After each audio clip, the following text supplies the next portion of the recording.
Shania, where did you get this? Greetings everyone, welcome to our English Literature podcast, the last one of the year. I am your host Olivia Dakalo and I'm with my partner. My name is Dakalo, guys. So in this podcast we are going to dissect one of the films that challenges the status quo, and in today's episode we are going to be delving into Stephen Frears' thriller or crime film called Dirty Pretty Things. Dirty Pretty Things is a British thriller or crime film that was directed by Stephen Frears and written by Stephen Knight. The film was released on December 13th of 2002. This film follows two protagonists, a Nigerian doctor Okwe and a Turkish Muslim asylum seeker or refugee Sine, who are navigating the harsh realities of being undocumented migrants in the United Kingdom. Therefore, the film delves into the themes of migration, immigration, exploitation, and bodily commodification. In this podcast, we are going to argue that the film Dirty Pretty Things exposes the brutal interplay between globalization and border existence by depicting the marginalized bodies as domains for exploitation and resistance. The Dirty Pretty Things plays out an entertaining sequence of events in the lives of a few characters as they struggle to maintain their existence as refugees and migrant or undocumented migrants in London. Through this film, Stephen Frears shows the aspects of the real world that we have never seen, especially the side of London, which is the globalized city. So now I'm going to ask you, what do you think after watching the film and after dissecting and analyzing the film? What do you think about this film? Do you think Frears did an eloquent job by trying to show the world the hidden side of London, the hidden side of globalized cities, not only the United Kingdom, but the globalized cities that are thriving on undocumented migrants, cheap labor, exploitation, and survival for those? What do you think about the film as a whole? I can say that he succeeded because as it is titled the Dirty Pretty Things, the city as London is seen with great opportunities where people risk their life and go there to meet their dreams. Yes, but then the hidden side, which is the underbelly, when people go there, they discover that now they have to do illegal things to get passports, to get documents in order to make survival. Yeah. Also, when we look at where most sin happens in the Baltic Hotel. The Baltic Hotel shows a place that is beautiful, where some immigrants come there and sleep, where else on the other side people sell their bodies there. Thank you. And this is what we are going to delve into as we are moving on towards the end of the podcast, where now we are dissecting the juxtapose or the paradox of the title of the film, Dirty Pretty Things. Let us begin by explaining the plot, summarizing the plot, and explaining the rising action of the whole film. To begin with, the film follows two migrants who are navigating life through the harsh realities they face as undocumented migrants. We know that we have a character called Ogwe, a Nigerian doctor, also known in real life as Chiwetel Ejiofor, and a Turkish Muslim asylum seeker or refugee, Sine, also known in real life as Audrey Titao. We know that the film centers around both characters that are undocumented workers in London. Okwe being a temporary doctor, a doctor who fled from her home country because he was falsely accused for murdering or killing his wife. So we understand that Dr. Okwe has multiple jobs, such as being a taxi driver, a hotel receptionist, and also a makeshift doctor, meaning that he is a temporary doctor helping people here and there.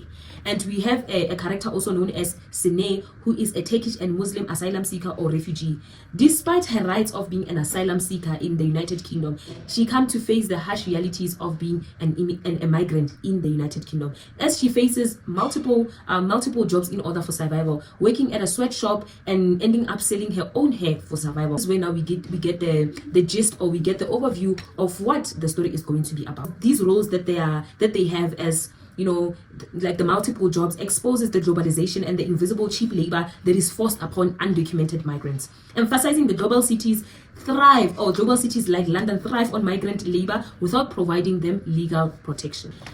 Things start to get worse when Juliet, the sex worker, in a hotel discovers that there is a blocked toilet. Yes.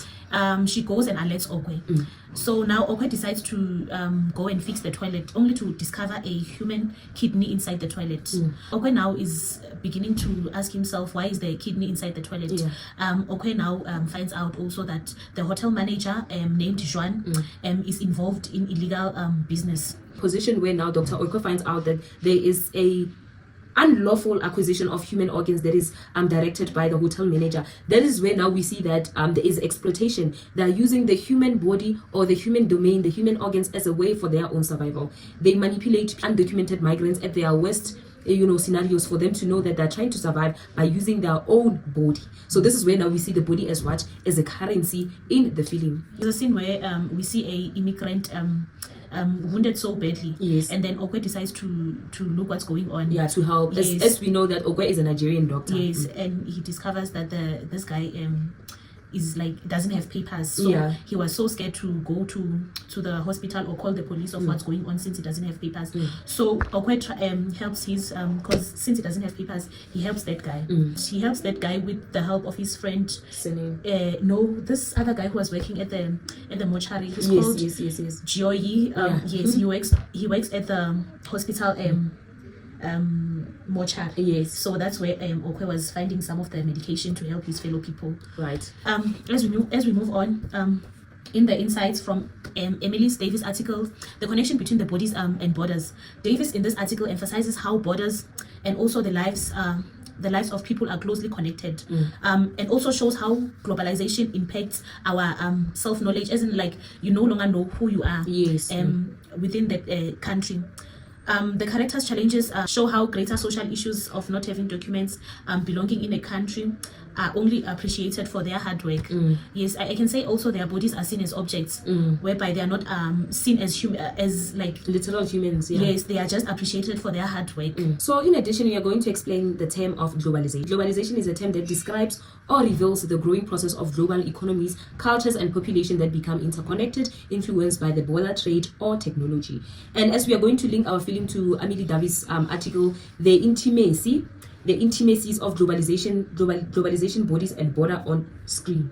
So we know that according to Emily Davis, globalization is a system that produces familiar violence upon those who migrate for survival. Therefore, through the lens of this film, we depict violence migrants face for survival, the violence that they face in order for them to survive. And this is where now we get to dissect how. As we move on, John asking Okwe to join the illegal business, which is organ trading. Okwe disagrees. We know that the hotel manager finds out that Dr. Okwe is actually a Nigerian doctor and he has, some, knowledge in operation and whatever. That is when the hotel manager, Juan, decides to influence or manipulate Dr. Okwe in joining the human organ trafficking that is happening in the hotel. Upon realizing what is going on, that is when now we understand that Dr. Okwe denies to be part of that syndicate, that acquisition of the human organs that is unlawful.